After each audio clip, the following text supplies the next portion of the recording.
Halo, Wai. Ngetes suara, Wai. Ya, Pak. Nah. Lo nggak pakai virtual background, Wai? Sebentar. Kamu coba, bagus nggak? Malah. Sebentar.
Nah, sudah bergabung Bapak Irianto. Assalamualaikum, selamat siang Pak Ir.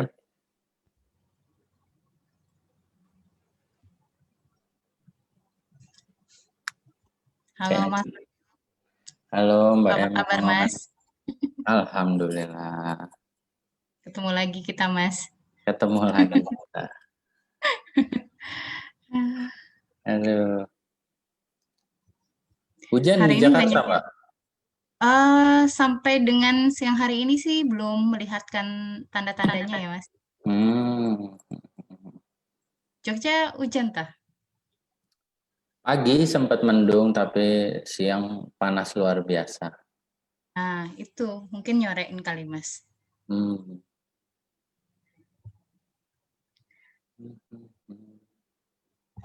Ini temanya cocok sekali nih buat orang tua dan guru-guru ya, tenaga pengajar ya Mas Wahyu untuk hari ini nih. Iya, tenaga pendidik, tenaga pengajar, yang mana sudah hampir 1 tahun mungkin ya, udah 9 bulan lebih Ya, harus mengajar dari rumah. betul. Jadi intinya semua orang bisa jadi guru ya. Mm-mm. Karena Kalau selama suka tidak suka orang tua juga harus jadi guru hari ini. iya betul. Biasanya para orang tua yang bekerja menitipkan anaknya di sekolah gitu, yang menjadi tanggung jawab guru gitu kan ya. Mm-mm. Sekarang mau tidak mau semua harus bahu-membahu, berkolaborasi antara guru juga orang tua di rumah gitu. Jadi dapat merasakan bagaimana mengajar anak-anak. Sekaligus merasakan sekolah lagi karena banyak juga orang tua yang ingin sekolah, bukan Iya, anaknya. benar-benar. Apalagi materi-materi sekolah ya gitu yang memang ternyata memang ada juga yang kita nggak paham gitu. Akhirnya belajar ulang, belajar bareng anak gitu. Ini memang aduh berkesan sekali lah ya gitu pengalaman juga nih buat orang tua di rumah juga mendampingi anak belajar di rumah. Iya, eh, tentu pandemi musibah, tapi memang eh, mau tidak mau orang tua jadi lebih mengenal teknologi informasi ya Mbak Emma ya. Jadi terus mengikuti perkembangan anaknya gitu, nggak cuma kan ketika di sekolah ya sudah gitu kan.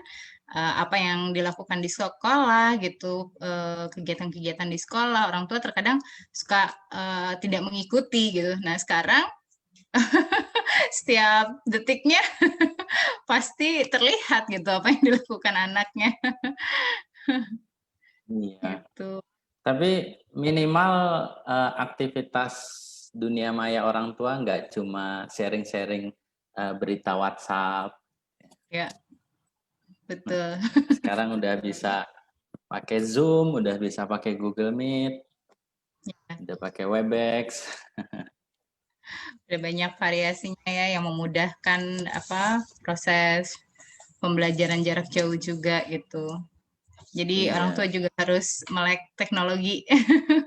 Hmm, jadi Kalau tentu kemarin ya, kalau kemarin fungsinya cuma buat WhatsApp gitu ya, berkirim pesan dan telepon. Kalau sekarang benar-benar fungsinya dimaksimalkan gitu iya. untuk belajar. Jadi memang Gitu. tuntutan zaman untuk menguasai teknologi tidak cuma untuk generasi milenial, tidak cuma untuk generasi Y atau Z, tapi juga untuk generasi old. Yang kolonial ya. Jadi benar-benar kita juga harus mengejar ketertinggalan nih gitu, harus beriringan dengan anak-anak muda sekarang gitu terkait Iya. apa dunia teknologi saat ini. Mm-mm. Gitu.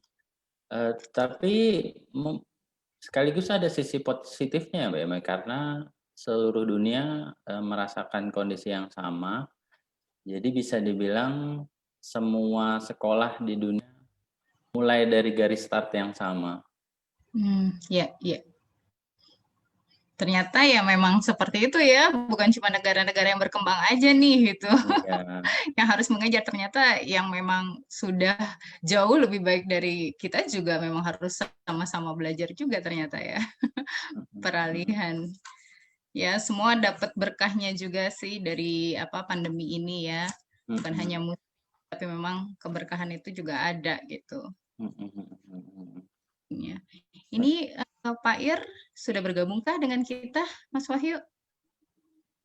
Di layar memang sudah ada, tapi mungkin lagi siap-siap ya Pak Ir. Oh, masih Selamat persiapan. siang Pak Ir, apa sudah bergabung? Iya, kayaknya masih persiapan. Masih persiapan. Karena kalau lihat jadwal beliau tadi siaran pagi ini di beberapa radio.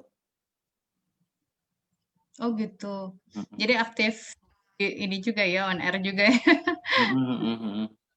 Untuk pendengar-pendengar radio terutama di Yogyakarta kayaknya juga sudah cukup tidak asing dengan suara Pak Ir. Banyak penggemarnya nih Pak Ir kelihatannya nih. Dan ditunggu pastinya. Pernah juga waktu itu ini ya, bikin workshop ke Kantor Republika Jakarta ya Pak Ir ya? Iya, Pak Ir pernah lokakarya di Republika Jakarta. Dan memang kayaknya ada beberapa agenda bersama Republika, Diklat Inspiratif juga salah satu pengisinya Pak Ir. Betul. Ya, saya pernah ikutan juga tuh, Mas Wahyu. Jadi pertama kali lihat Pak Ir, terus habis itu belum pernah ikutan lagi nih. Nah, baru kali ini lagi nih bisa berkolaborasi pada siang hari ini di acara online talk show. Iya, sayangnya karena pandemi Diklat Inspiratif agak tersendat, tapi mungkin beberapa waktu ke depan akan diadakan lagi karena banyak juga Sobat Republika yang udah menanyakan agenda-agenda mingguan kita seperti Diklat Inspiratif. Iya. Ini peserta kita juga semakin bertambah terus nih, Mas Wahyu. Selamat bergabung Bapak Ibu Sobat Republika yang sudah baik yang ada di Zoom maupun yang join langsung di Facebook dan YouTube.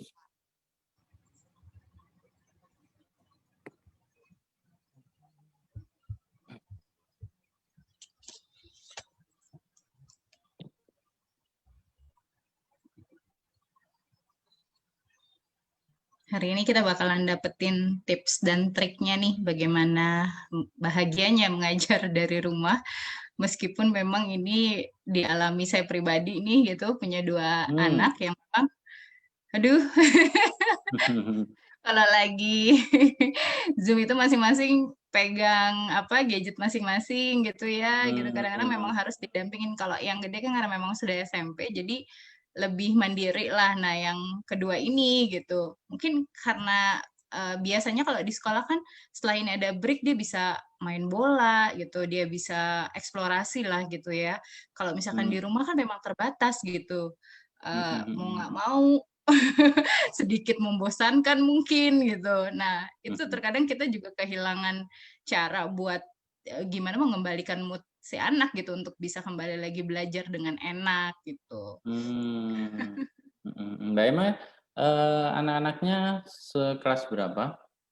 Kalau yang pertama SMP, Mas Wahyu, SMP kelas 2, terus yang yang kedua ini kelas 3. Oh, gitu. udah mau lulus Ya, berarti. nah ini saya juga mau benar-benar menyimak gitu, benar-benar mau menyimak apa sih gitu tipsnya gitu. Karena memang ada kesulitan beradaptasi juga gitu, karena saya juga kan kerja juga ya gitu, jadi benar-benar harus bisa waktu nih antara pekerjaan juga dengan mendampingi anak-anak di rumah gitu untuk belajar. Memang Terutama untuk orang tua yang bekerja ya, untuk orang tua yang berkarir di luar, agak sulit membaginya meskipun, sedang pandemi, tapi tentu tidak bisa dilepas begitu saja anak-anak untuk, belajar daring. Karena, sedikit banyak meskipun mereka sudah, melek teknologi, tentu butuh bimbingan ya, Mbak Emma, ya? Iya, betul. Memang kita juga harus ngikutin nih gitu, aktivitas mereka di dunia maya seperti apa gitu. Memang rada mengkhawatirkan juga gitu. Bagaimana Pak Ir, apakah sudah siap nih? Masih berproses kelihatannya Mas Wahyu nih. Jadi untuk informasi juga kepada Sobat Republika nih yang memang sudah menyaksikan langsung acara ini melalui akun YouTube, akun Facebook ya, @Republika Online, bahwa memang Republika mengadakan banyak sekali agenda webinar, workshop, ataupun online talk show. Jadi banyak sekali isu-isu yang terkini yang mungkin bisa juga dapatkan sharingnya. Nanti informasinya juga bisa dilihat dari akun Instagramnya @republikaonline atau akun Facebooknya @republikaonline gitu. Jadi nanti kita juga akan update kegiatan-kegiatan apa aja sih yang kita akan lakukan gitu. Jadi memang terutama selama pandemi ini saya lihat Republika juga cukup penuh agenda webinar atau FGD-nya. Jadi untuk Sobat Republika bisa terus tuh pantau Instagram atau Facebooknya Republika untuk mengupdate agenda-agenda apa yang bisa diikuti begitu. Karena tiap pekan temanya berbeda, terus narasumber yang berbeda juga, jadi mungkin bisa menambah pengetahuan. Ya, betul sekali Mas Wahyu. Tapi memang kalau dari kegiatan yang kita sudah lakukan ya dari awal minggu lalu itu ada juga yang memang Sobat Republika yang rutin tuh Mas Wahyu ikut. Iya. Jadi benar-benar setia nih Sobat Republika. Terima kasih juga kami ucapkan ya atas kesetiaannya mengikuti program ataupun acara-acara yang kita hadirkan untuk Sobat Republika gitu. Ini sangat ini ya apresiasinya. Kalau kita lihat di kolom komen di setiap streaming live tuh pasti ada dari berbagai daerah. Terima kasih juga untuk atensinya. Bahkan beberapa webinar juga dihadiri untuk Sobat Republika yang ada di luar negeri ya, Malaysia, Singapura. Gitu. Dari Hong Kong juga banyak sekali. Ternyata memang jangkauannya luas gitu, bukan hanya daerah-daerah terluar Indonesia, tapi juga bahkan luar negeri pun ikut menyaksikan juga acara-acaranya Republika gitu. Karena memang Republika cukup aware terhadap teknologi informasi yang berkembang sekarang. Jadi sebisa mungkin kita menghadirkan konten-konten yang timeless gitu. Jadi bisa dinikmati kapan saja, bisa disaksikan kapan saja, tidak hanya berbentuk tulisan, bisa video, bisa suara gitu. Jadi bisa tinggal dipantau medsos Republika, bisa di Instagram, bisa di Facebook, dan dilihat agenda-agenda apa yang sedang ada hari ini. Ya, betul sekali Mas Wahyu. Jadi akhirnya membuat kita juga bersemangat untuk bisa menghadirkan tema-tema lainnya gitu yang memang informatif gitu, yang bisa disajikan ke pembaca-pembaca ataupun Sobat Republika itu. Kira-kira bagaimana ini Pak Ir? Halo, selamat siang Pak Ir, apa sudah bergabung?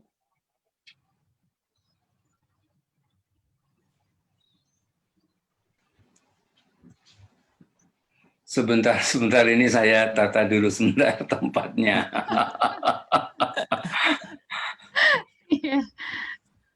Sedang menata Pak Ir dengan topi khasnya Mbak Emoy.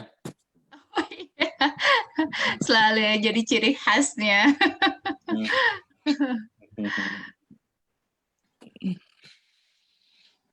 Jadi ciri khasnya Pak Ir nih. Rasanya memang Sobat Republika juga nggak sabar nih gitu untuk siap memberikan energinya gitu, membuka hati dan pikirannya untuk menerima sharingnya nih, ilmunya dari Pak Ir juga nanti. Gitu. Iya. Termasuk saya juga mau nyimak bener-bener nih. Dan beberapa pembaca kolomnya Pak Ir di Republika juga sudah banyak, beberapa menchat saya untuk senang sekali bisa melihat langsung, tidak cuma membaca tulisannya Pak Ir. Gimana? Sudah cukup jelas? Udah Pak, keren Pak. Keren, ini ciri khasnya Pak Ir. Iyalah, soalnya apa? Soalnya mulai tahu diri lah ya. Kalau nggak pakai topi itu nanti kameranya nggak bisa nangkep gitu ya, karena memancarkan cahaya. Baik, ini Mas Wahyu Pak Ir sudah bisa bergabung dengan kita. Juga di sini ada Pak Hasan juga. Kita bisa mulai saja untuk acara siang hari ini. Bismillahirrahmanirrahim. Assalamualaikum warahmatullahi wabarakatuh. Waalaikumsalam warahmatullahi wabarakatuh. Baik, selamat siang dan salam sejahtera untuk kita. Saya ucapkan selamat datang dan selamat bergabung bagi Sobat Republika, baik yang mengikuti acara ini melalui aplikasi Zoom, maupun Sobat Republika yang menyaksikan secara langsung acara ini melalui akun Facebook @republikaonline. Puji syukur kehadirat Allah Subhanahu wa Ta'ala yang telah memberikan karunia-Nya yang begitu luar biasa kepada kita, sehingga kita dapat berjumpa meskipun melalui daring dalam acara online talk show dengan tema Bahagia Mengajar dari Rumah di Saat Pandemi. Dan acara ini juga disiarkan secara langsung melalui akun Facebook @republika online dan merupakan kerjasama antara Republika dan Satuan Tugas Penanganan COVID-19 BNPB. Saya Ermi Darmayanti, biasa dipanggil Emoy, mengucapkan selamat datang sekali lagi, dan saya ingin juga menyapa Sobat Republika yang sudah hadir di aplikasi Zoom. Kira-kira ini dari mana saja? Dan motivasinya apa untuk mengikuti acara pada siang hari ini? Kebanyakan memang di sini cocok buat orang tua yang mendampingi anaknya belajar di rumah, baik juga tenaga pengajar ataupun tenaga pendidik. Sekali lagi saya ucapkan selamat datang dan selamat bergabung.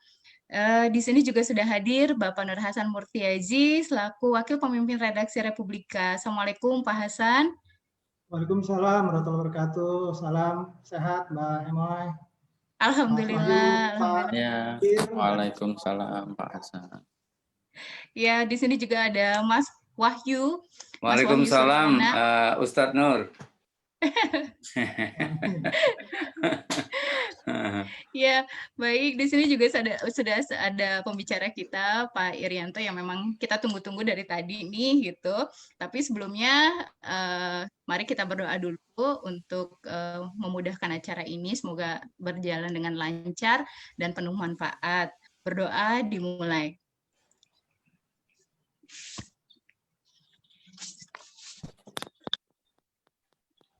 Berdoa selesai.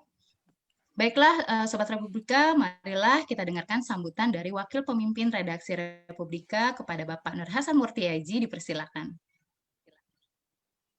Bismillahirrahmanirrahim. Assalamualaikum warahmatullahi wabarakatuh. Waalaikumsalam warahmatullahi wabarakatuh.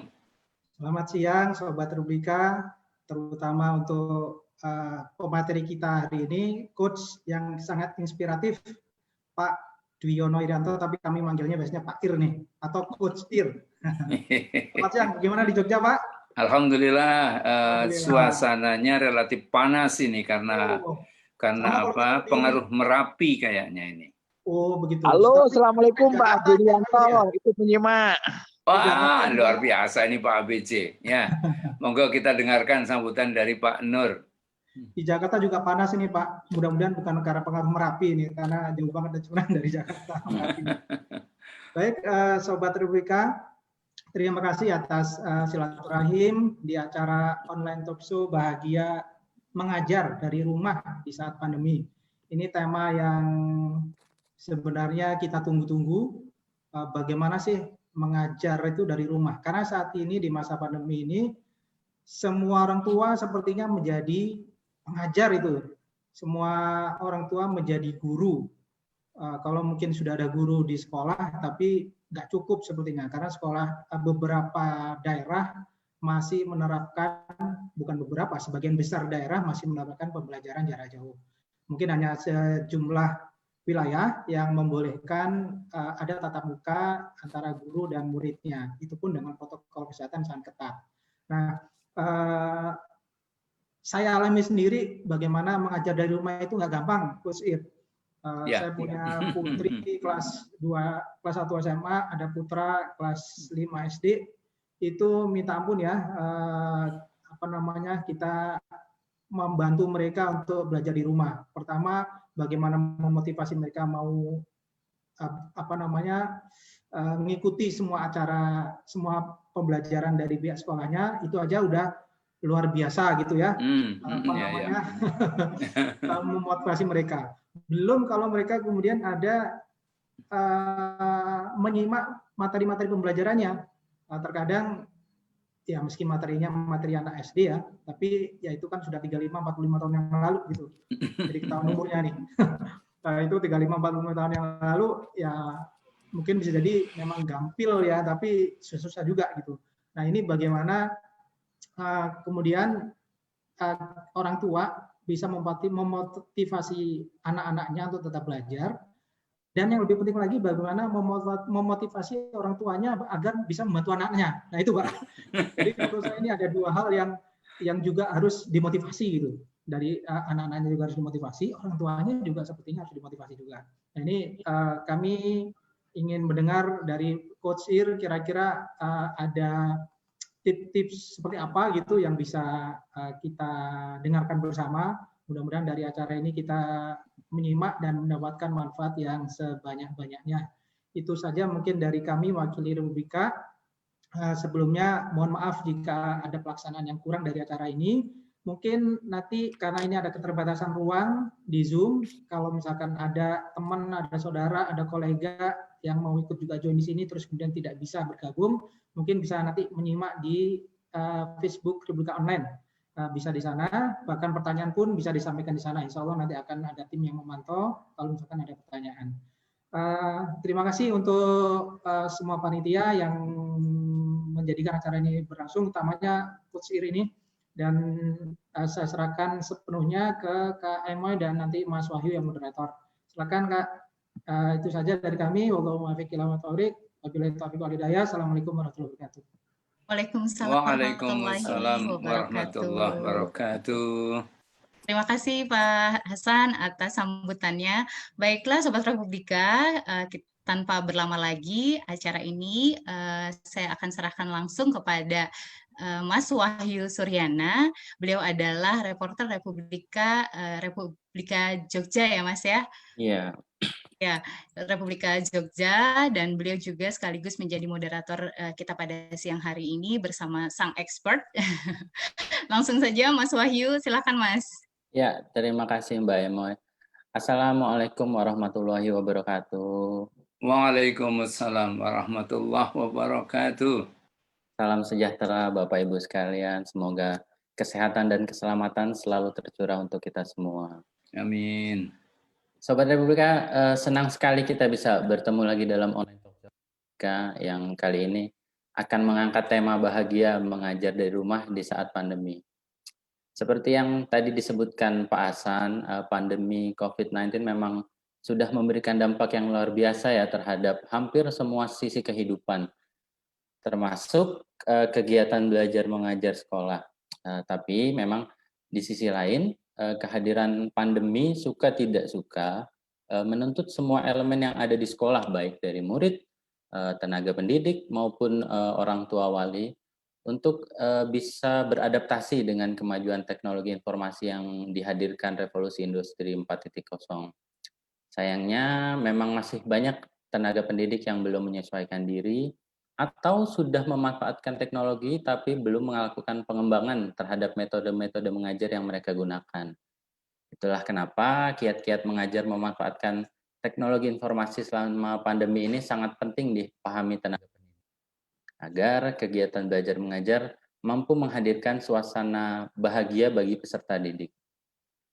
Sobat Republika, sudah bergabung bersama kita Bapak Hade Irianto atau biasa kita sapa dengan Pak Ir. Beliau merupakan profesional coach yang banyak dikenal sebagai inspirator metamorfosis. Selamat siang Pak Ir, Assalamualaikum. Selamat siang juga Mas Wahyu. Waalaikumsalam warahmatullahi wabarakatuh. Iya, Pak Ir, tak kenal maka tak sayang Pak Ir. Mungkin ada Sobat Republika yang belum tahu yang dimaksud metamorfosis itu apa sih Pak Ir? Ya, jadi itu kan pelajaran yang diberikan Allah lewat ayat-ayat kauniyah gitu ya. Jadi kita bisa melihat sama-sama berubah ya. Bunglon itu kan juga bisa berubah ya. Ketika dia berada di tempat yang hijau, warna kulitnya jadi hijau ya. Kemudian di tempat yang coklat itu juga bisa jadi coklat ya. Tapi ingat itu tetap bunglon gitu ya, tidak mengalami perubahan yang fundamental gitu ya. Kemudian ular ya, ular itu juga bisa berubah. Kenapa? Karena kulitnya bisa mengelupas, kemudian ganti kulit yang baru. Ya, tapi ternyata tetap ular gitu loh, tidak mengalami perubahan yang fundamental. Nah, yang mengalami perubahan yang fundamental itu adalah ketika ulat ya itu melakukan kontemplasi gitu ya. Kemudian atas izin Allah, maka dia jadilah kepompong, dia bertapa, dia melakukan konsolidasi segenap karunia yang Tuhan berikan itu digunakan maksimal. Maka kemudian atas izin Allah pula ya yang ulat awalnya menjijikan ya yang ulat awalnya dianggap sebagai musuh tiba-tiba berubah jadi kupu-kupu yang sangat indah. Bayangkan coba, ulat jadi kupu-kupu itu adalah perubahan yang fundamental, perubahan yang radikal gitu ya. Jadi tidak ada makhluk yang lain ya yang bisa diberikan sebagai contoh ya untuk perubahan yang radikal, perubahan yang fundamental kecuali adalah ulat jadi kupu-kupu. Nah, maka saya menjadikan fenomena itu sebagai bahan inspirasi untuk kita semuanya. Bahwa seburuk apapun kita di masa yang lalu, itu sesungguhnya masih tetap punya peluang, punya kesempatan untuk berubah jadi lebih baik. Nah, gitu Mas Wahyu ya.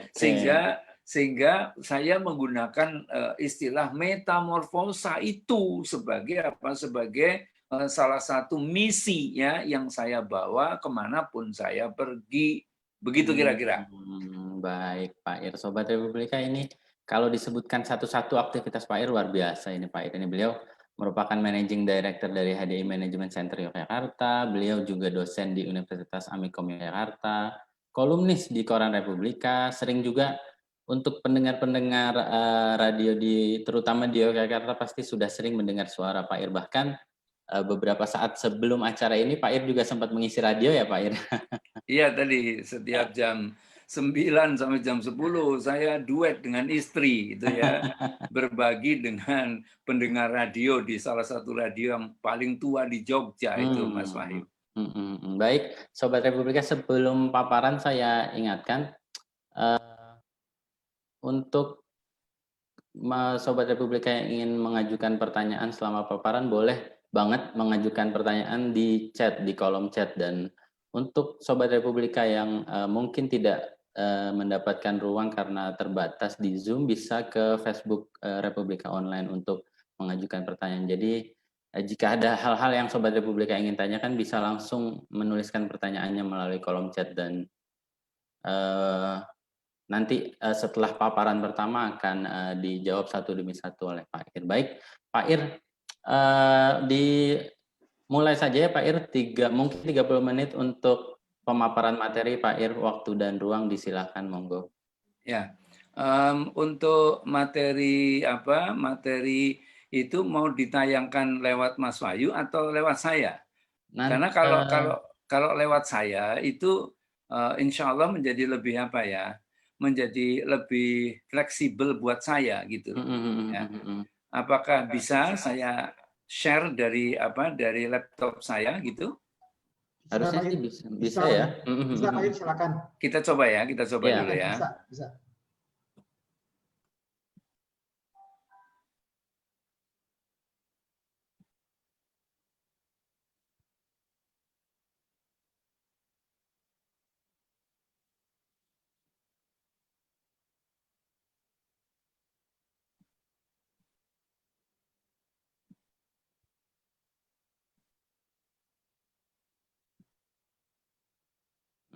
Tampaknya bisa Pak Ir. Bisa ya. Oke. Monggo, Pak Ir. Kita coba. Saya fullkan ya.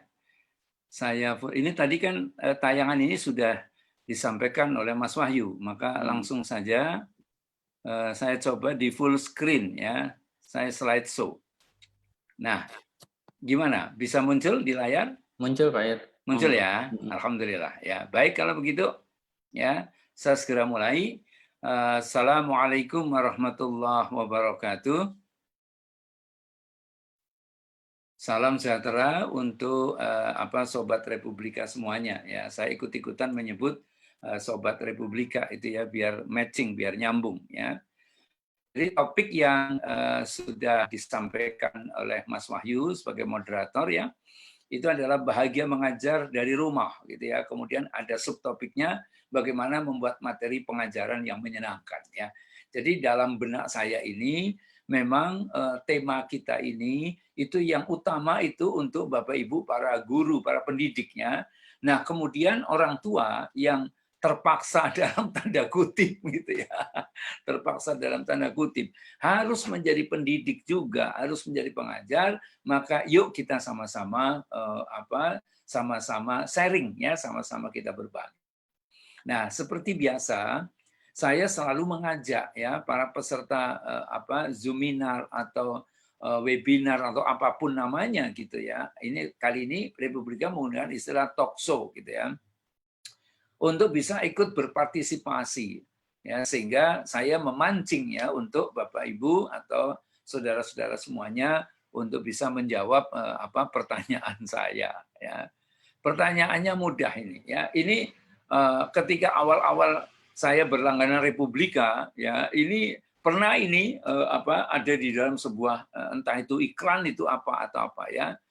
Kayak gini nih. Nah, ini Mas Wahyu barangkali masih ingat ya, apalagi Pak Nur Hasan Murti Haji itu insya Allah sangat ingat ini dengan pertanyaan yang ditayangkan oleh Republika. Insya Allah ya. Tidak zuzah ini Pak. Tidak zuzah kan? Ya. Jadi kalau kita menggunakan akal kita lalu menjawab pertanyaan 11 ditambah 1 sama dengan 10 ini masuk akal apa enggak ya, maka kita jawab ya. Guru kita itu nggak pernah ngajarin begini kan gitu ya. Guru kita itu ngajarin 11 tambah 1 ya 12 bukan 10 kan gitu kan. Nah, masih ditambah lagi dengan pertanyaan begini. Ya. Apa yang mestinya Bapak Ibu lakukan ya agar penjumlahan tersebut bisa masuk akal tanpa mengubah atau mengganti ya simbol angka, kemudian simbol tambah maupun sama dengan ya. Jadi biarlah objeknya kayak gitu aja. Ya, tapi akhirnya akal kita bisa nerima. Ya, nah caranya Bapak Ibu ya, ternyata kalau Bapak Ibu menulis ini di dalam atau di atas kertas ya, maka ya misalnya silakan kertas itu ditaruh di atas meja. Ya. Kalau awalnya Bapak Ibu posisinya di sebelah sini misalnya, maka silakan Bapak Ibu pindah ke seberang sana untuk melihat tulisan di dalam kertas itu. Ya, maka ketika Bapak Ibu berpindah tempat, maka akan terbaca 10 sama dengan 1 ditambah 9. Ya, atau Bapak Ibu tidak usah berpindah. Tapi kertasnya diputar 180 derajat. Ya, maka akan terbaca sama 10 sama dengan 1 ditambah 9. Ya, artinya apa? Artinya yang berubah itu bukanlah objeknya. Yang berubah bukanlah sesuatu yang di luar sana. Yang berubah ternyata kita. Maka ini jadi cocok dengan apa? Dengan Ar-Ra'd ayat 11. Ya, Allah tidak akan mengubah nasib seorang satu kaum kecuali mereka mengubah apa yang ada di dalam diri mereka sendiri. Coba, ya. Tapi persoalannya orang itu seringkali ya yang diminta untuk berubah itu adalah pihak lain. Ini contoh sederhana aja ya. Kapan ya pandemi ini segera berakhir? Kapan ya? Kira-kira kan begitu kan? Ya. Sehingga apa? Yang minta untuk berubah itu apa? Pandeminya, bukan kita, gitu loh, ya. Nah, kalau masih tetap seperti itu, ya apa yang terjadi Bapak Ibu? Akhirnya apa? Kita itu menjadi terkunci. Ya, oleh apa? Oleh sudut pandang kita yang sama, kemudian cara-cara kita dalam menyikapi sesuatu, bahkan kebiasaan, taktik, strategi maupun metode. Akhirnya apa? Kita hanya melihatnya itu-itu aja. Kita tidak akan pernah melihat bahwa Allah menyediakan sebenarnya kemungkinan-kemungkinan yang lain. Ya, coba. Ketika kita nggak bisa ketemu langsung dengan murid-murid kita, dengan anak-anak kita di dalam kelas, ternyata Allah menciptakan hambanya yang namanya Eric Yuan. Ya, Eric Yuan inilah yang diminta oleh Allah untuk mencari alternatif lain. Apa itu? Dia menciptakan aplikasi Zoom. Ya. Nah, dengan aplikasi Zoom itu akhirnya kita bisa melakukan pembelajaran jarak jauh. Ya. Nah, oleh karena itulah saya sering kali mengatakan bahwa sesungguhnya dalam kehidupan nyata itu tidak ada namanya jalan buntu, itu nggak ada. Ya, yang ada adalah kebuntuan pikiran kita, ya kebuntuan cara pandang kita, ya kebuntuan kemampuan kita barangkali begitu. Ya, kalau Allah selalu menyediakan kemungkinan-kemungkinan yang lain. Itu pelajaran yang pertama. Ya. Selanjutnya, Ibu Bapak dan saudara-saudara sekalian, kalau kita bicara tentang topik maupun subtopik, berarti ada dua hal yang ingin saya bagikan kepada Bapak Ibu dan saudara-saudara sekalian. Ya, yang pertama adalah bahagia mengajar dari rumah.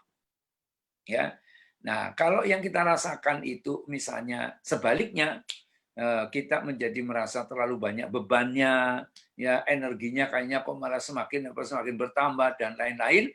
Nah, boleh jadi karena kunci-kuncinya belum kita lakukan. Ya, coba nanti kita coba sharing. Setelah itu kemudian kita praktekkan ya. Mudah-mudahan nanti akan ada perubahan. Ya. Kemudian yang kedua adalah membuat materi pengajaran yang menyenangkan. Nah, dari dua hal ini, maka saya mohon izin untuk langsung menyampaikan mulai dari yang pertama. Ya, gimana sih caranya ya untuk bisa menjadi bahagia? Ya, jujur ya, saya juga terinspirasi oleh penulis buku yang juga sama profesinya dengan saya. Ya. Nama tokoh yang saya ambil karyanya itu Mas Arfan Pradiansa. Ya, itu dia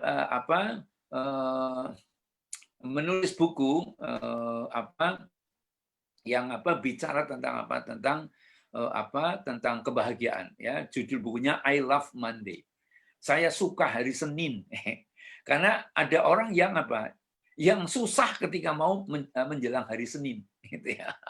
Nah, dia menulis I love Monday. Saya suka, saya cinta hari Senin. Nah, kenapa kok bisa seperti itu? Ya, ternyata untuk bisa membuat bahagia itu, menurut beliau, ya, itu ada 3 unsur. Yang pertama terkait dengan diri kita, ya. Kemudian yang kedua adalah terkait dengan orang lain. Dan yang ketiga terkait dengan Sang Pencipta kita, ya Allah Subhanahu wa taala. Ya. Lalu apa saja yang terkait dengan diri kita sendiri, ya?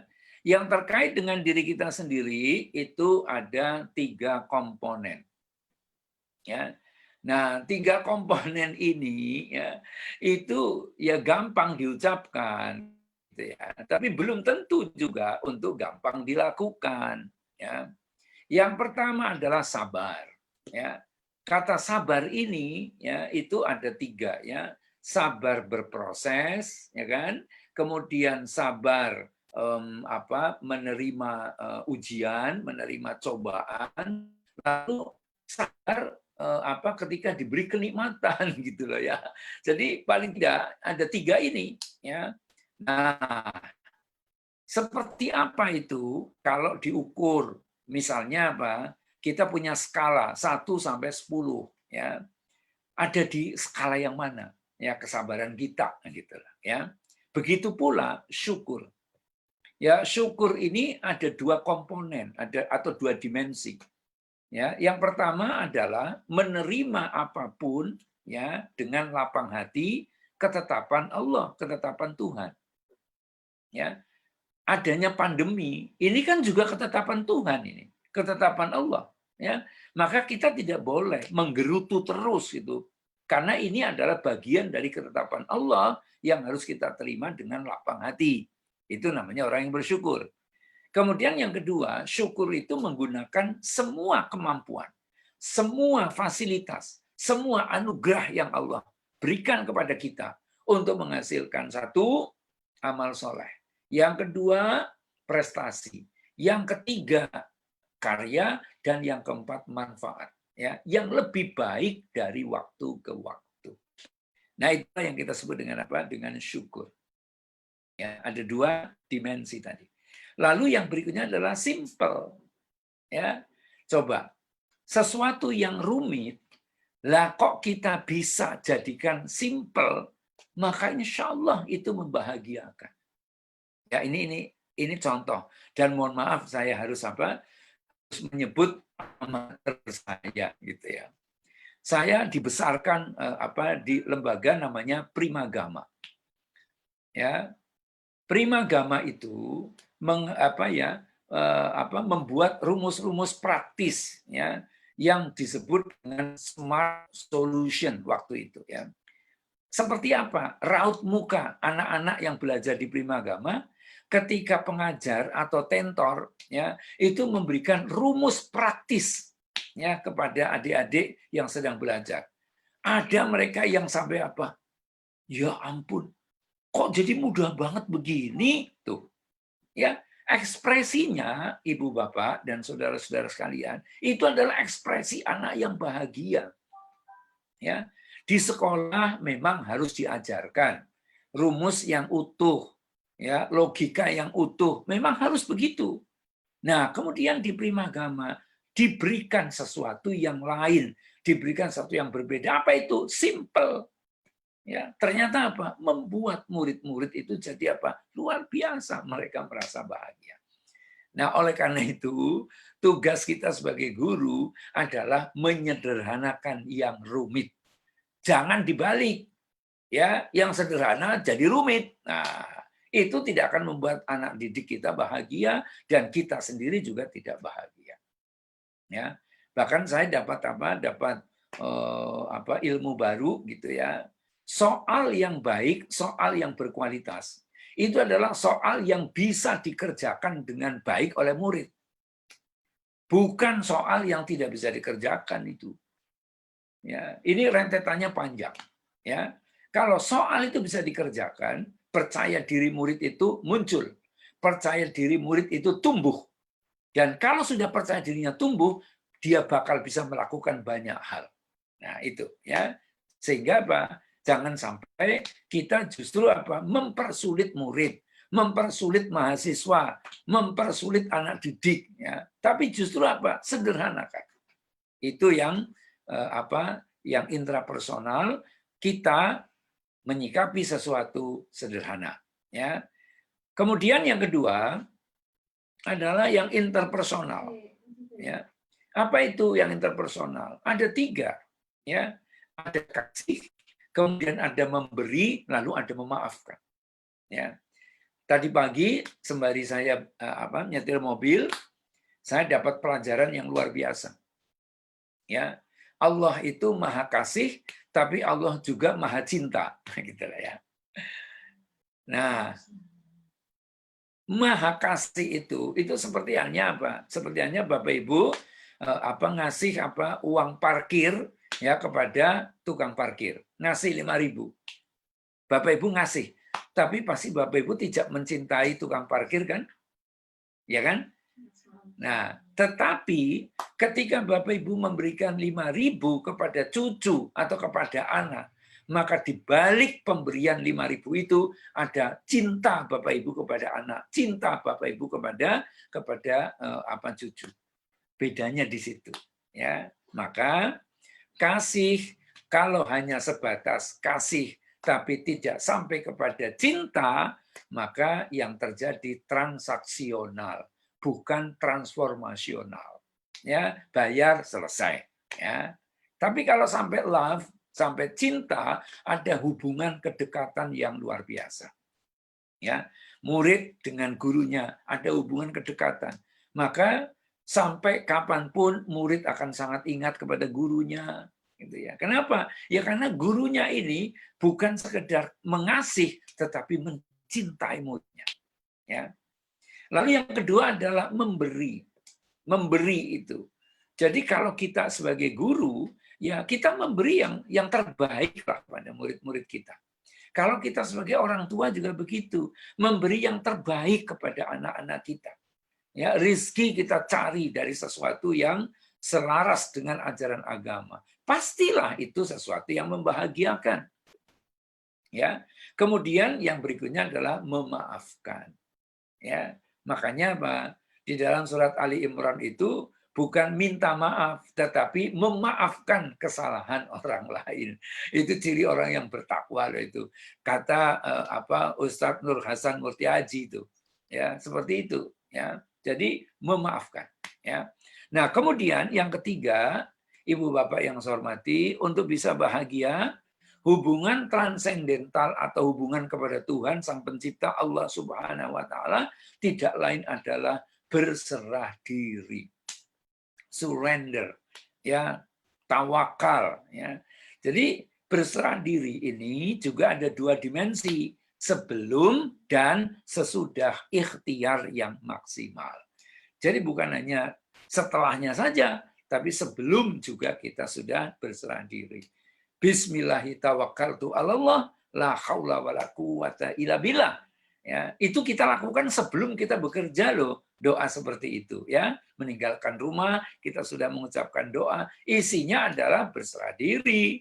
Ya, untuk apa sih? Untuk dibimbing oleh Sang Pencipta, dibimbing oleh Allah agar kita ini berada di jalan yang lurus, kemudian dilindungi oleh Allah Subhanahu wa taala.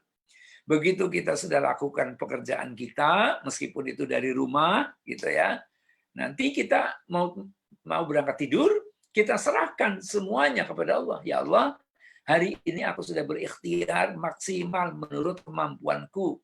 Ya, aku serahkan semuanya kepadamu. Engkaulah yang maha menentukan. Dan hamba siap ya Allah untuk menerima apapun ketetapan Engkau. Kemudian kita tidur dengan pulas. Besok pagi kita bangun dengan bahagia. Ya, seperti itu ya. Oke. Nah, selanjutnya sekarang ya, membuat materi pengajaran yang menyenangkan. Mohon maaf ya, ini Bapak Ibu saya agak cepat gitu ya, karena memang waktu kita kan sangat berharga ya, sehingga nanti ada alokasi juga untuk misalnya kita sharing ya, Bapak Ibu bertanya, dan semoga saya dimampukan oleh Allah untuk menjawab pertanyaan dari Bapak Ibu. Yang pertama, pengajaran yang menyenangkan itu harus sesuai dengan cara otak kita bekerja. Ya. Ini yang jarang orang memahaminya gitu ya. Seperti apa sih otak kita bekerja, itu juga belum banyak ya orang mempelajari itu. Ya. Kemudian yang kedua, mengaktifkan panca indera. Ya. Jadi semakin banyak panca indera yang bisa diaktifkan lewat proses pembelajaran, maka insya Allah ya itu akan lebih menyenangkan. Ya. Yang ketiga bersifat interaktif. Ya. Tidak boleh searah gitu ya, tidak boleh searah. Makanya ketika waktunya longgar gitu, saya bisa membangun interaksi langsung ya dengan Bapak Ibu semuanya. Tapi mohon maaf ini untuk kali ini sifatnya pemberitahuan gitu ya. Mempraktekannya nanti Bapak Ibu dengan murid-murid Bapak Ibu ya. Kemudian menghadirkan ambak ya. Apa itu ambak nanti saya sampaikan. Kemudian yang terakhir mengandung unsur rekreatif ya atau menghibur ya. Jadi jangan sampai ya Bapak Ibu yang ngajar matematika itu tidak mengenal humor. Ya, mengajar fisika juga kering akan humor. Jangan. Ya. Karena apa? Itu akan membuat anak didik kita jadi boring, ya, jadi bosan gitulah ya. Ya, ada lagi yang bilang bete dan seterusnya itu. Ya, maka kita coba simak satu persatu ya. Seperti apa sih cara otak kita bekerja? Bapak Ibu, ternyata ya arus informasi yang datang dari luar kemudian masuk ke dalam otak kita itu rentetannya tuh seperti yang ada di dalam slide yang saya tayangkan ya. Yang pertama ya itu masuk ya itu ditangkap oleh reptilian brain ya. Kemudian baru dilanjutkan ke otak limbik, otak emosi ya. Lalu yang terakhir berhenti pada neokorteks, otak logis ya, otak yang disebut dengan masuk akal. Terus kalau seperti ini apa konsekuensinya? Ya, konsekuensinya adalah seperti ini Bapak Ibu. Nih konsekuensinya. Yang pertama, guru dan siswa harus merasa nyaman, harus merasa enjoy secara fisik. Ya.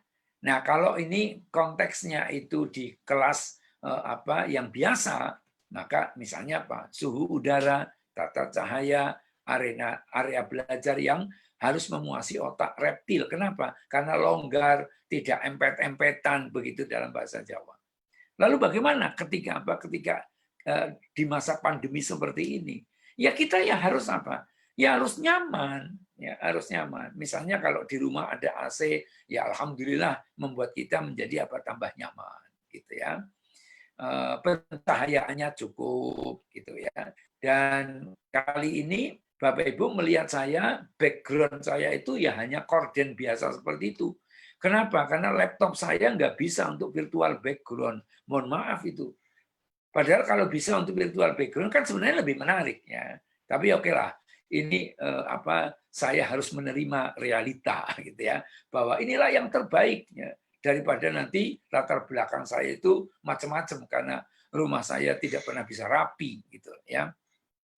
Nah, kemudian guru dan siswa harus memulai pembelajaran dengan sikap yang positif. Maka kata-kata yang Bapak Ibu pakai itu juga kata-kata yang membuat membuat anak itu menyikapi secara positif. Ya, maka misalnya saya kepada mahasiswa saya di Amikom, ya, saya sebut mereka, ya, adik-adik mahasiswa, ya, anak-anak muda yang hebat dan kreatif. Lain waktu saya sebut mereka anak-anak muda yang hebat dan tangguh, gitu ya. Jadi ini untuk bisa membangun sikap positif mereka terhadap diri mereka sendiri, ya, bahwa mereka itu berarti. Mereka itu bermakna, mereka punya punya potensi untuk jadi orang-orang hebat. Nah, ketika dua yang pertama ini terpenuhi, maka otak rasio kita itu bisa bekerja dengan baik. Ya, mereka bisa berpikir dengan baik, bisa menangkap pelajaran dengan baik ketika dua otak sebelumnya itu sudah penuhi kebutuhannya. Ini adalah yang pertama. Kemudian masih terkait dengan cara otak bekerja. Apa yang terjadi Ibu Bapak? Ya, segala sesuatu yang diulang-ulang, ya, itu ibaratnya apa? Ibaratnya ada lahan sawah begitu ya.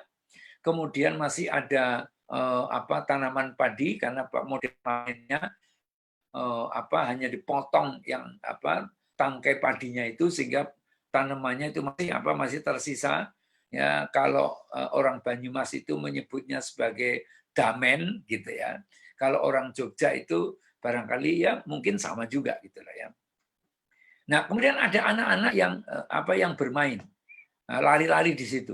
Tapi ketika ada anak yang larinya itu di jalur yang sama, bolak-balik, akhirnya terbentuklah seperti jalan. Ya kan? Nah, begitu pula otak kita. Ya, ketika ada sesuatu yang diulang-ulang, maka membentuk jalur. Ya, artinya apa? Artinya jalan yang menghubungkan satu neuron dengan neuron yang lain itu tersambung. Nah, ketika tersambung begitu, ya itulah kemudian jadi memori. Memorinya memori jangka panjang. Ya, sehingga bertahun-tahun masih tetap tersimpan dengan baik. Makanya apa? Pengulangan jadi penting. Ya. Kemudian yang berikutnya lagi, ya, masih terkait dengan cara otak bekerja. Ada 3 modalitas belajar dari anak kita maupun murid kita dan juga kita. Ya, coba diperhatikan gambarnya ya. Ini ibarat ya Bapak Ibu, otak manusia, otak murid kita. Itu seperti apa? Seperti bola. Ya, bola bulat itu, kemudian bola itu ada lubang-lubangnya ya. Lubangnya itu ada yang besar, ada yang kecil ya. Lalu ilmu yang mau Bapak Ibu sampaikan pada murid itu ibarat kelereng. Ya. Kalau Bapak Ibu tidak menggunakan metode ini, asal memberi, maka ibaratnya kelereng itu dilempar dari jarak 2 meter kira-kira, dilempar begitu. Kemungkinan kelereng masuk ke dalam lubang bola besar apa kecil? Tentu saja kecil. Sangat berbeda kalau Bapak Ibu pakai pralon, ya. Kemudian kelereng dimasukkan dari ujung pralon yang satu, ujung yang lainnya itu di depan lubang yang ada di bola tadi itu. Maka kemungkinan masuk pasti lebih besar. Tapi itu pun ada 3 model. Ya. Yang pertama, pipanya datar. Inilah pembelajaran modalitas auditorial. Ngomong terus. Ya. Jadi gurunya cuma ngomong terus. Ya, orang tua juga begitu, ngomong terus sama anaknya. Ya. Itu bisa masuk, tapi pakai energi yang luar biasa. Sama seperti kelereng ini harus masuk. Harus ditiup, dan tiupnya pakai energi. Begitu. Ya kan? Nah, kemudian yang kedua, modalitas visual. Bapak Ibu menggunakan gambar, Bapak Ibu menggunakan grafik. Ya, kalau nulis tulisannya besar-besar berwarna, gitu lah ya. Itu sudah tingkat kemiringannya beda. Maka modalitas visual bisa menjadi lebih mudah masuk. Ya, maka Bapak Ibu akan lebih mudah mengingat gambar daripada mengingat tulisan. Itulah sebabnya maka rambu-rambu lalu lintas di seluruh dunia menggunakan gambar, bukan menggunakan tulisan. Ya. Nah, terus yang ketiga adalah modalitas kinestetik. Ya, kalau kemudian murid kita mempraktekkan, melakukan, ya, bereksperimen, nah itulah yang akan diingat selama-lamanya. Kira-kira begitu. Ya, maka 3 modalitas ini juga harus kita lakukan ya di dalam proses pembelajaran, walaupun proses pembelajaran itu jarak jauh. Ya, Bapak Ibu meminta murid untuk melakukan sesuatu misalnya ya. Oke. Kemudian mengaktifkan panca indera ya. Maksudnya apa itu? Ya auditorinya itu difungsikan ya untuk memenuhi indera pendengaran ya. Kemudian apalagi visual juga harus dipakai untuk mengaktifkan indera penglihatan. Ya tentu saja bagi murid atau bagi anak yang tidak tunanetra ya. Nah, kemudian yang ketiga, setidak-tidaknya ini ya mengaktifkan panca indera adalah dengan apa? Dengan model kinestetik ya. Misalnya apa? Anak-anak diminta untuk coba kamu pegang ya. Seperti apa sih bedanya memegang air 1 liter dengan memegang minyak 1 liter? Coba kamu rasakan bedanya seperti apa misalnya gitu ya. Itu artinya apa? Kinestetiknya berjalan ya. Nah, ketika semua panca indera itu aktif, maka pastilah itu menyenangkan. Mengapa anak-anak itu akhirnya senang nge-game? Ya, game itu memenuhi, ada suaranya, tuang tuing, ya, gitu ya. Kemudian ada visualnya, apa itu? Terlihat ada gambarnya. Ya, kemudian ada kinestetik. Lah dia itu begini-begini, ya. Nah, makanya itulah. Jadi 3 hal ini ketika kita berlakukan dalam proses pembelajaran, insya Allah murid kita juga akan senang, ya. Bahkan kita pun juga akan senang. Ya, ketika melihat murid senang, maka kita juga ikut senang. Ya. Lalu yang ketiga, bersifat interaktif, ya. Maka pendidik harus antusias saat mengajar, ya. Suara Bapak Ibu, ya, intonasinya itu diatur sedemikian rupa, ya. Jadi jangan sampai mendatar terus gitu ya. Lama-lama bosen itu. Jangankan 1 jam, ya 10 menit aja anak-anak mendengar suara yang datar aja. Itu tidak akan pernah menarik itu. Makanya kemudian kita coba ya belajar bagaimana sih cara kita ngomong. Ya. Bapak Ibu sudah melihat pidato kemenangan Wakil Presiden Amerika Serikat terpilih, ya, yang notabene adalah seorang wanita. Ya, kalau lihat YouTube-nya, seperti apa cara beliau berpidato. Bahkan Joe Biden sendiri yang terpilih jadi presiden, seperti apa ketika dia itu ngomong. Pastilah Bapak Ibu akan melihat bahwa cara ngomongnya itu sangat menarik. Ya, sangat menarik itu cara ngomongnya. Kenapa? Ya karena selain antusias, maka intonasinya juga oke. Ya. Kemudian kedua, ciptakan kedekatan secara emosional. Ya. Di luar tatap muka lewat virtual seperti ini, mungkin Bapak Ibu aktif juga chatting di WA group, Bapak Ibu menyapa murid-murid itu di luar pelajaran, sehingga secara emosional ada hubungan kedekatan yang luar biasa. Ya. Lalu yang ketiga, sajikan kisah-kisah inspiratif. Ya, maka biasanya ketika saya ngajar di Amikom, 10 menit yang pertama saya pakai untuk menceritakan sesuatu yang inspiratif. Ya, sehingga mahasiswa akhirnya kangen ya. Nanti apa lagi ya yang mau Pak Ir ceritakan? Besok apa lagi ya? Kira-kira begitu. Ya, oke. Nah, kemudian yang keempat, menghadirkan ambak. Ambak itu apa manfaatnya bagiku? Ya. Nah, untuk bisa menghadirkan ambak, maka pembelajaran itu yang pertama harus informatif. Segala hal yang baru, segala hal yang kekinian, ya. Kalau itu disampaikan kepada murid kita, kalau kita sampaikan kepada anak-anak kita, insya Allah itu juga menjadi satu yang menarik. Kenapa? Ya karena kekinian. Ya. Kemudian yang kedua, pelajaran itu atau apapun namanya, itu harus memberikan solusi. Ya. Maka sifatnya harus solutif. Ya. Dan yang ketiga adalah developing. Ya. Jadi kalau anak mengikuti satu pelajaran, kemudian dia merasa dirinya ikut berkembang. Ya, tadinya nggak ngerti jadi ngerti, tadinya nggak bisa jadi bisa. Nah, itu artinya ada proses developing. Nah, inilah yang disebut dengan ambak. Ya, jadi misalnya tadinya si murid atau si anak nggak bisa ngomong, tapi setelah diajari bagaimana cara bicara di depan orang lain, akhirnya dia prakteknya bisa. Oh, pasti itu menyenangkan yang seperti itu. Ya, oke. Nah, kemudian yang terakhir, yang kelima adalah mengandung unsur rekreatif atau menghibur. Nah, ini saya kaitkan dengan Dengan sebuah rumus yang diwariskan oleh guru saya kepada saya. Ya, rumus itu bunyinya seperti ini. Daya serap belajar sama dengan gairah ditambah konsentrasi, kemudian dibagi dengan ketegangan. Artinya Ketegangan adalah faktor pembagi. Maka ketika ketegangannya rendah, ya itu hasil daya serapnya pasti tinggi. Tapi kalau ketegangannya tinggi, maka daya serap belajarnya jadi rendah. Kenapa? Karena pembaginya semakin besar. Nah, tugas kita sebagai guru maupun sebagai orang tua adalah membangun motivasi dan semangat anak kita, murid kita. Ya, jadi jangan sampai mereka itu ngeluh-ngeluh, mereka itu bosan, mereka tidak bergairah. Gitu, ya. Lalu yang kedua, upayakan agar ketika mereka belajar, mereka tuh fokus pada apa yang sedang dipelajari.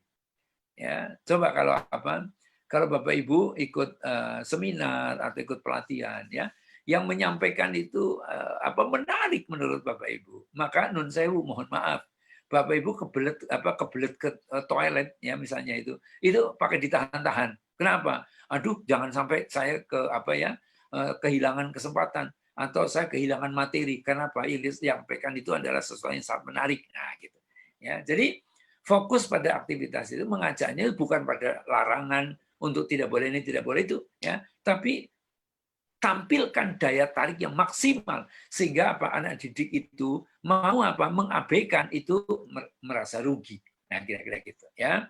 Nah, terus di mana unsur rekreatif atau menghibur ini, ya, ketegangan dibikin serendah mungkin sehingga yang harus kita ciptakan adalah suasana rileks. Rileks dengan santai dua hal yang berbeda.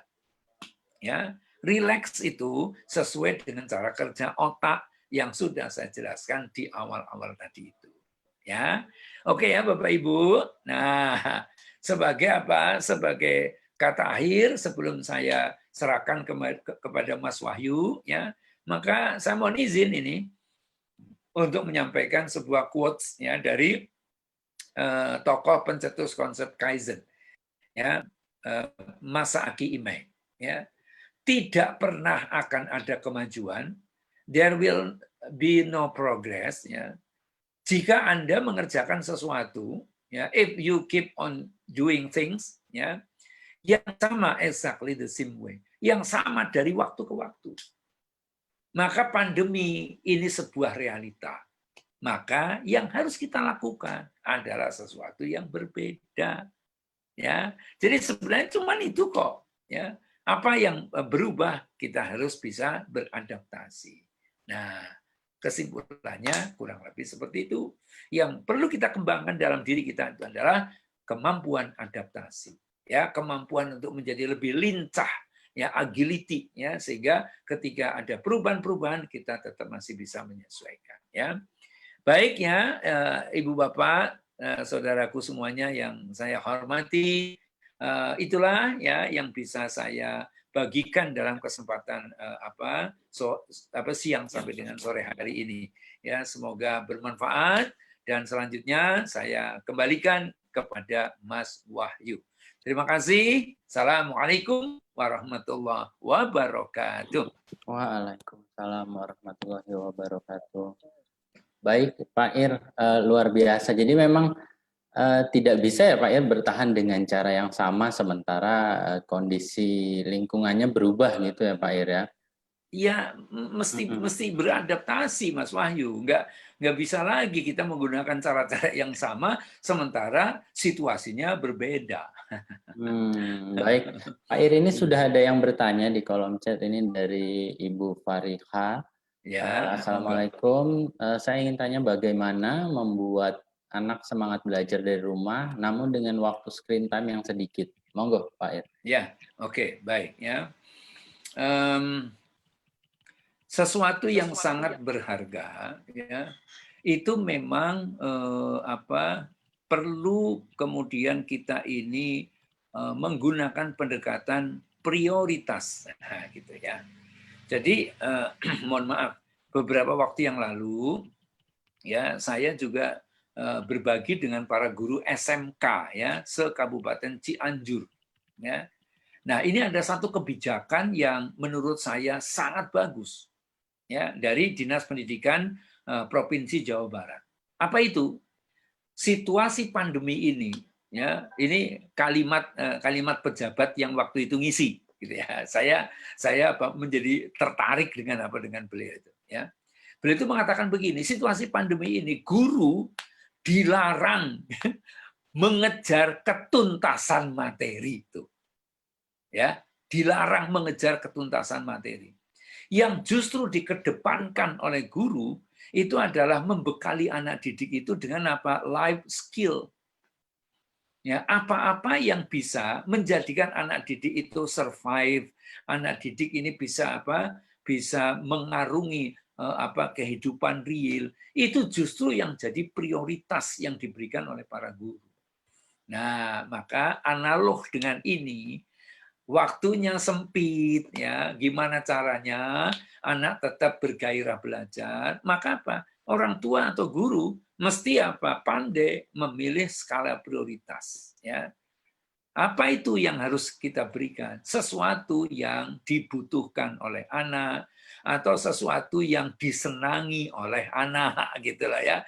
Jadi lewat itu dulu, ya, lewat itu. Nah, tadi waktu saya siaran di radio tadi juga ada pertanyaan yang begini. Pak, anak saya sejak SD itu sudah belajar bisnis. Tapi kok belakangan ini kayaknya semangatnya menurun gitu ya. Terus gimana cara menggugah lagi? Nah, terus ibu selama ini kalau tanya gimana? Ya kalau tanya saya gimana Le? Ya, yang laku berapa? Terus kamu untung apa enggak?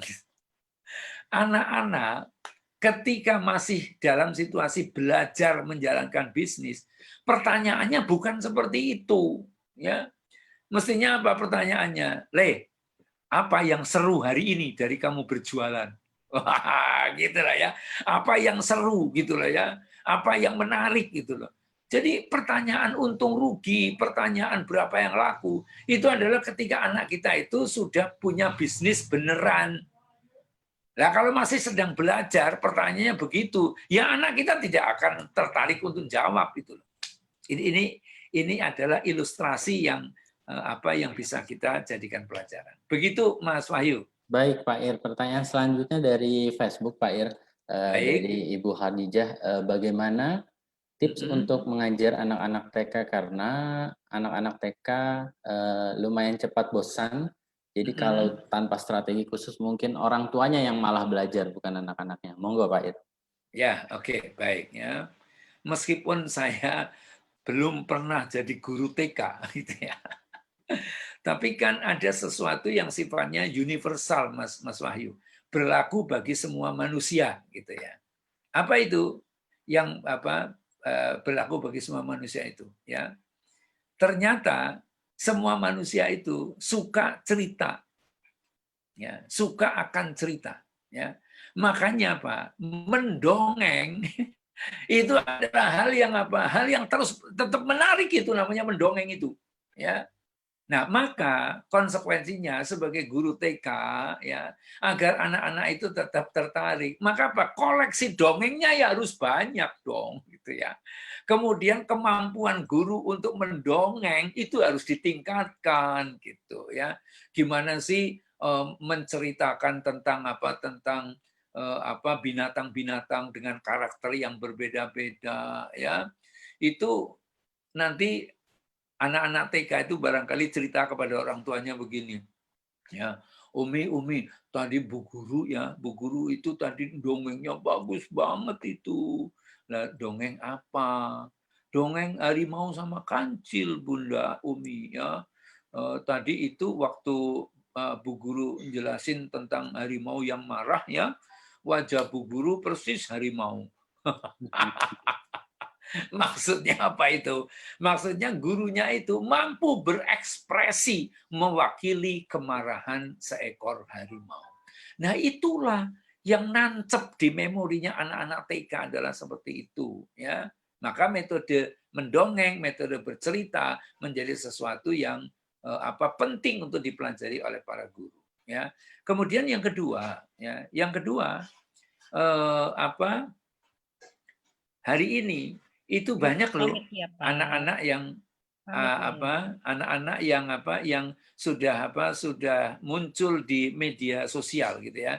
Walaupun awalnya itu yang mau adalah orang tuanya, ya, direkam kemudian dimasukkan ke YouTube lalu disetel, akhirnya anaknya senangnya bukan main, ya. Maka guru bisa menugasi kepada orang tua, ya, untuk apa? Untuk membuat anak itu berekspresi dengan cara apapun, kemudian disut sama orang tua. Nah, kemudian nanti misalnya ini sebelum sebelum dimasukkan ke YouTube, apa sebelum dimasukkan ke Facebook atau yang lain. Misalnya apa? Ada WA group misalnya gitu ya. Saling berbagi hasil video dari masing-masing orang tua. Itu ditonton sama anaknya. Nanti anaknya juga senang gitu. Yang model seperti itu. Nah, ini adalah contoh-contoh yang bisa dilakukan untuk murid yang masih TK. Begitu Mas Wahyu.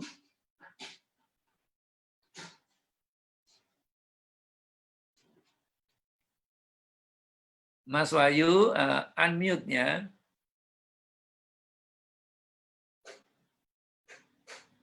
Baik Pak Ir. Ya. Selanjutnya dari Ibu Ratih di Yogyakarta. Assalamualaikum. Masih banyak guru yang mengajar dalam daring atau PJJ hanya memindahkan kelas offline. Jadi ceramah tanpa ada perubahan paradigma, tanpa berusaha belajar. Jadi bagaimana sekolah mengupgrade kemampuan guru-gurunya, khususnya guru-guru yang senior, Pak Ir? Ya. Memang ini sebuah dilema, ya. Tapi bukan berarti bahwa tidak mungkin untuk dilakukan perubahan, ya. Ya memang jalannya tidak lain tidak bukan itu ya perlu ya ada semacam mungkin kayak semacam workshop ya untuk untuk hal-hal yang sifatnya teknis pembelajaran itu dilakukan. Tapi yang tidak kalah pentingnya Mas Wahyu ya itu adalah hal-hal untuk memantik inisiatif ya, memantik kemauan para guru itu untuk bisa atau untuk sanggup berubah. Ini juga penting ini ya. Karena kalau yang terjadi sekedar memindahkan yang offline ke dalam online, isinya cuma ngomong dan ngomongnya mohon maaf datar gitu ya, tidak menarik ya sudah wassalam itu. Ya, jadi sekedar menggugurkan kewajiban bahwa jam pelajaran tetap ada, tapi hasilnya ya tanda tanya besar. Gitu ya. Baik. Ini dari Facebook lagi, bagaimana proses pengayaan di sekolah juga dapat diterapkan di rumah? Monggo Pak Ir. Ya, proses pengayaan, proses enrichment gitu ya. Nah, maka ada menurut saya tanggung jawab moral ya. Tanggung jawab moral ini dari sekolah untuk para orang tua ya. Jadi menurut saya memang kegiatan-kegiatan parenting ya itu harusnya lebih sering pada situasi pandemi ini dibandingkan pada situasi tidak pandemi. Ya. Jadi materi-materi yang terkait dengan sesuatu yang dihadapi setiap hari oleh para orang tua khususnya terkait dengan pembelajaran anak-anaknya, ini mestinya harus lebih sering diadakan. Ya, itu salah satu sumbangsih ya, salah satu sumbangsih institusi sekolah kepada para orang tua. Karena sesungguhnya pembelajaran atau pendidikan itu kan ada 3 yang harus sinergis ya. Yang pertama adalah keluarga, yang kedua adalah sekolah, yang ketiga adalah masyarakat.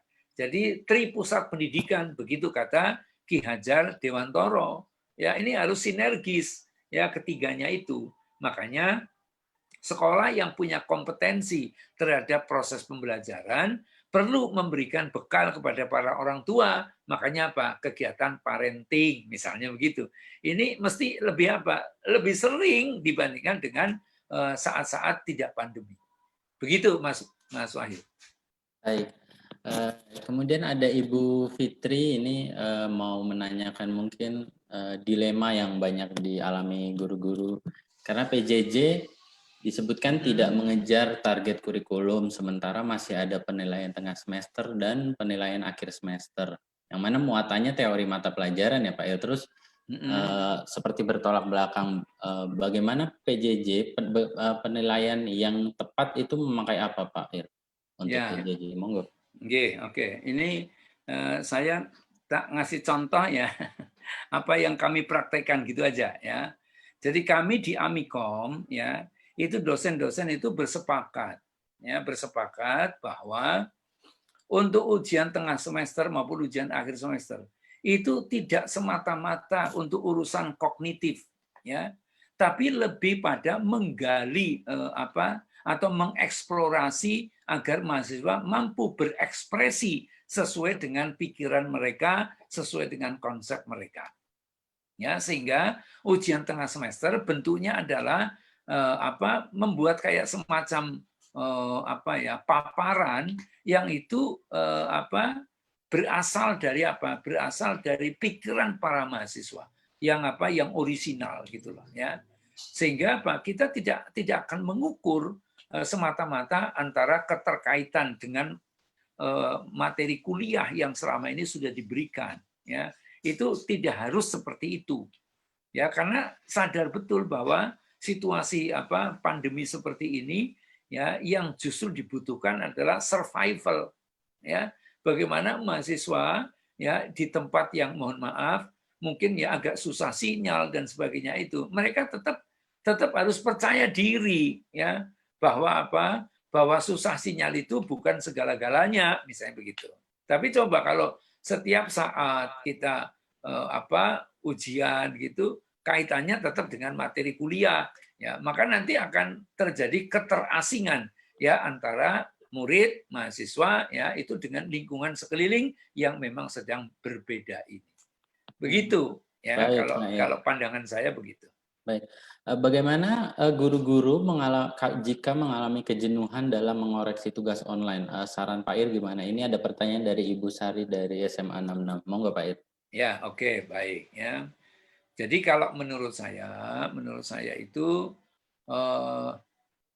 kejenuhan ini memang bisa saja terjadi ya ketika ketika suasana hati kita itu tidak bahagia gitu ya. Bahkan pekerjaan ringan pun itu bisa jadi berat itu Mas, kalau kita lagi tidak happy itu ya.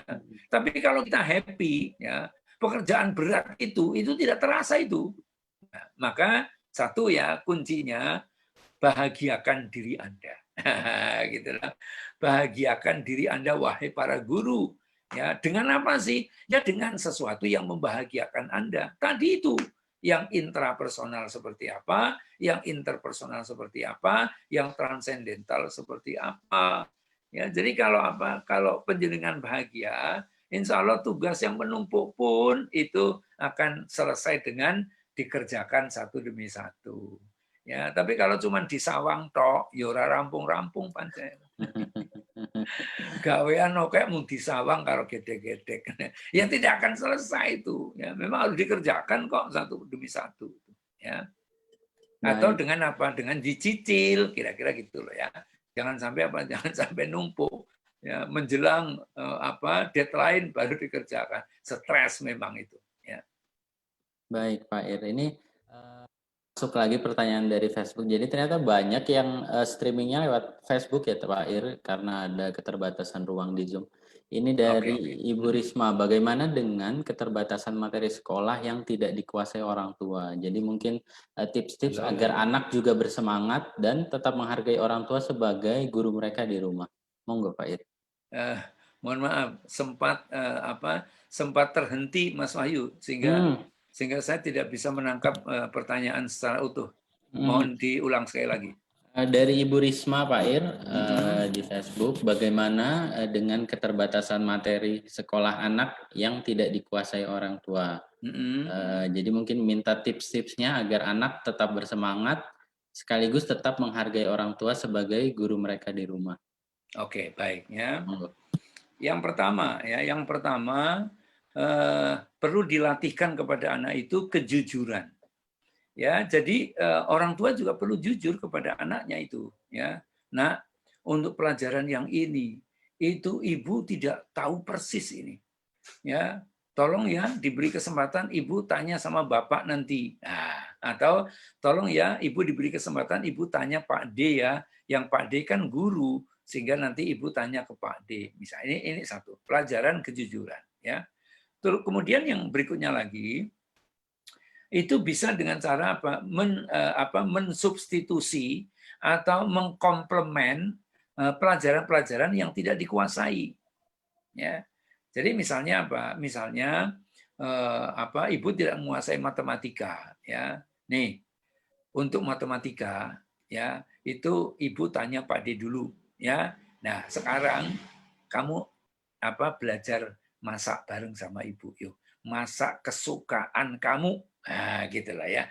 Nah, akhirnya apa yang terjadi? Anak terlibat dalam proses belajar walaupun tidak belajar matematika, ya, tapi belajar yang lain. Inilah apa yang saya sebut komplement atau substitusi agar aktivitas belajar itu tetap berlangsung.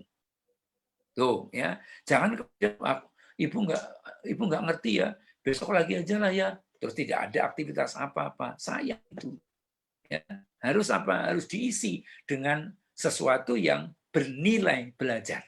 Nah, ya, bernilai belajar itu macam-macam. Begitu Mas Wahyu. Baik Pak Ir. Ini dari Ibu Maimunah, lagi-lagi dari Facebook. Bagaimana cara memupuk percaya diri kepada anak dan mendorong anak ikut berinteraksi dengan pembelajaran yang berlangsung, karena ini ceritanya Ibu Maimunah, anaknya cenderung pemalu jika pembelajarannya online. Gimana percaya diri anak? Monggo Pak Ir. Ya, oke, ya. Percaya diri itu tumbuh, ya, itu berangkat dari apa yang bisa dilakukan, ya, bukan apa yang sebaiknya dilakukan. Ini dua hal yang berbeda, ya. Jadi makanya berangkat dari apa yang bisa dilakukan oleh anak, bukan apa yang seharusnya atau apa yang sebaiknya dilakukan oleh anak. Ya, jadi misalnya kalau kamu masih malu, kamu ingin tanya apa, nanti ibu dong yang nulis di chatting. Tapi atas nama kamu tahu, gitulah. Dimulailah dari seperti itu, ya. Jangan dipaksa-paksa. Udah kamu nulis. Kalau kamu pakai mikrofon malu, ya nulis saja. Aku nulis juga malu. Ya udah, yang mau kamu tanyakan apa? Nanti ibu yang nulis ya. Tapi nanti tak kasih nama kamu. Dari seperti itu, nanti pelan-pelan. Akhirnya muncullah nanti insya Allah rasa percaya diri yang semakin baik ya pada diri anak kita. Begitu, Mas. Dibimbing, didampingi juga gitu ya Pak Ir. Iya, seperti itu ya. Jangan kemudian dipaksa-paksa. Kalau dipaksa-paksa itu justru nanti akan kontraproduktif. Oke. Pak Ir, ini dari Ibu Susi di Jogja menanyakan bagaimana mengembalikan mood peserta didik saat sekolah online jika terjadi gangguan teknis, misalnya mati lampu, lalu wifi-nya mati, begitu.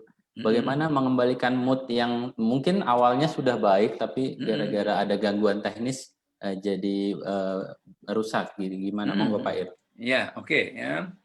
Nah, terhadap situasi begitu, ya, yang pertama kita harus menerima realita itu dengan lapang hati. Faktanya listrik mati. Ya, yang nggak usah kemudian gimana sih PLN, wong lagi belajar malah dimatikan listriknya. Nah seperti itu malah nanti tambah nggak karu-karuan itu. Ya, itu yang pertama. Lalu yang kedua, bisakah alternatif lain dikerjakan? Ya, misalnya HP-nya, alhamdulillah baterainya masih penuh. Ya, maka pakai HP. Kalau layarnya kurang besar, kemudian laptop baterainya juga relatif masih cukup, maka nanti bisa menggunakan sinyal yang ada di HP. Ya, nah kalau alternatif ini juga nggak bisa dilakukan, karena apa? HP-nya itu baterainya ya habis, laptopnya baterainya ya habis. Nah kalau sudah seperti itu, ya sudah, ya oke. Berarti apa? Hari ini kita tidak belajar lewat online. Hari ini kita belajar di dapur. Hari ini kita belajar di halaman rumah. Hari ini kita belajar di mana lagi. Begitu. Ya, jangan kehilangan momentum gitu. Jadi harus kreatif menjaga momentum ya Pak Ir ya. Iya, benar gitu loh. Pak Ir, ini terkait mengaktifkan panca indera tadi yang disampaikan, bagaimana sih guru-guru untuk bisa sensitif mendeteksi murid-murid yang mungkin kurang tertarik saat mendengarkan materi? Monggo Pak Ir. Ya, oke, ya. Biasanya Kalau yang saya praktekkan itu ya saya menyapa kepada mahasiswa ya yang terpampang di layar itu saya sapa ya. Erik, halo, kamu masih dengerin suara Pak Ir? Masih Pak Ir. Ya. Memang sekali waktu ya saya harus melakukan itu ya. Kemudian yang berikutnya saya kasih kuis ya. Saya kasih kuis, mereka saya minta untuk jawab di WA group gitu loh ya. Karena apa? Jawaban kuis itu juga tabungan penilaian, saya bilang gitu loh ya. Itu untuk apa? Untuk jagain agar mereka selalu tetap nyambung gitu ya, selalu tetap nyambung. Nah, terus yang berikutnya lagi untuk bisa mendeteksi itu ya kita pakai 3 pendekatan tadi, Mas. Ya. Jadi ada pendekatan auditori, ada pendekatan visual, ada pendekatan kinestetik. Ya. Walaupun kita belum tahu persis murid kita itu berapa yang auditori, berapa yang visual, berapa yang kinestetik misalnya ya. Tapi ketiganya ini kalau dilakukan secara bergantian dalam setiap tatap muka, insya Allah murid-murid kita itu akan terakomodir semuanya, Mas. Ya, akan terakomodir semuanya. Jadi misalnya untuk yang kinestetik ya, itu anak-anak diminta untuk mengerjakan sesuatu. Nah, kemudian sesuatunya itu nanti ditayangkan. Ya, videonya diaktifkan ya, hasilmu kayak apa coba ditayangkan. Biar apa? Biar teman-teman kamu yang lain juga ikut melihat karyamu, misalnya begitu ya. Itu adalah bagian dari penerapan kinestetik yang seperti itu. Baik, terima kasih Pak Ir. Wah, menarik sekali ternyata Pak Ir ya. Banyak sekali pengembangan yang bisa kita lakukan dari kegiatan belajar mengajar. Baik, Sobat Republika, luar biasa banyak sekali pencerahan yang diberikan Pak Ir lewat paparan tadi, terutama tentang kiat-kiat bahagia mengajar dari rumah di saat pandemi. Karena waktu yang sudah memasuki bahkan pukul 15, rasa-rasanya harus selesai Pak Ir. Mungkin Sobat Republika banyak yang disambung lagi ya. Yang masih ingin sharing ilmunya dari Pak Ir. Terima kasih juga Pak Ir sharing ilmunya. Sama-sama, dan ya. Terima kasih kepada Sobat Republika yang sudah hadir pada kesempatan kali ini. Mohon dimaafkan jika dalam penyelenggaraan talkshow kali ini ada hal-hal yang kurang berkenan. Begitu ya Pak Ir ya. Terima kasih lagi. Sehat sukses selalu. Saya kembalikan ke Mbak Emoy. Monggo Mbak Emoy. Baik, terima kasih Mas Wahyu, terima kasih Pak Ir, ini luar biasa sharing kali ini ya. Ini memang dialami banyak orang tua yang menjadi guru di rumah gitu. Dan kesiapan para orang tua bagaimana mendampingi anaknya belajar di rumah tidak juga murni setiap harinya ada di rumah, tapi bahkan ada juga orang tua yang bekerja dan dia harus berbagi waktunya antara dengan pekerjaannya di kantor maupun di rumah gitu. Tapi pada akhirnya hari ini kita dapat pencerahan dari Pak Ir bagaimana memotivasi anak gitu untuk turut serta belajar online gitu, yang tadinya bosan, terus kita harus berkreativitas gitu ya Pak Ir ya, untuk menciptakan cara belajar yang bahagia di rumah, bahagia bagi orang tua juga, bahagia juga buat anak-anaknya gitu. Dan alhamdulillah Sobat Republika untuk acara online talk show pada kesempatan hari ini dengan berat hati harus disudahi. Mungkin lain waktu kita akan buatkan dengan tema-tema yang menarik lainnya. Saya ucapkan terima kasih banyak atas sharingnya Pak Ir. Dan saya sama-sama ya. Terima kasih banyak atas Sobat Republika atas atensinya, atas waktunya tadi. Saya ucapkan juga terima kasih atas pendampingannya nih Mas Wahyu dan Pak Hasan dari awal sampai akhir sehingga acara ini selesai. Sama-sama Pak Hasan. Ya, baik, saya juga mengucapkan terima kasih. Amin. Ya, kami juga mengucapkan terima kasih banyak atas dukungannya dari Satuan Tugas Penanganan COVID-19 BNPB dan saya atas nama Ermi Darmayanti dan mewakili panitia yang bertugas. Mohon maaf apabila ada kekurangan dalam penyampaian di kegiatan ini. Dan sekali lagi saya mengucapkan terima kasih. Wassalamualaikum warahmatullahi wabarakatuh. Waalaikumsalam warahmatullahi wabarakatuh. Terima kasih Sobat Republika, sehat-sehat selalu.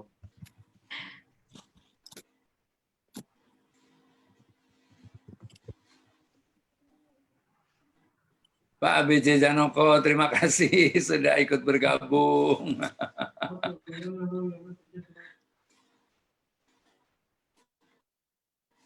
Terima kasih Kemudian Pak pamit ya, Indra. Mas Wahyu ya. Astagfirullah. Monggo, monggo Pak Ir. Terima kasih Pak Ir. Sampai ketemu di Sama-sama. kesempatan. Ini mau siap-siap berangkat ke Purwokerto besok. Oh, siap.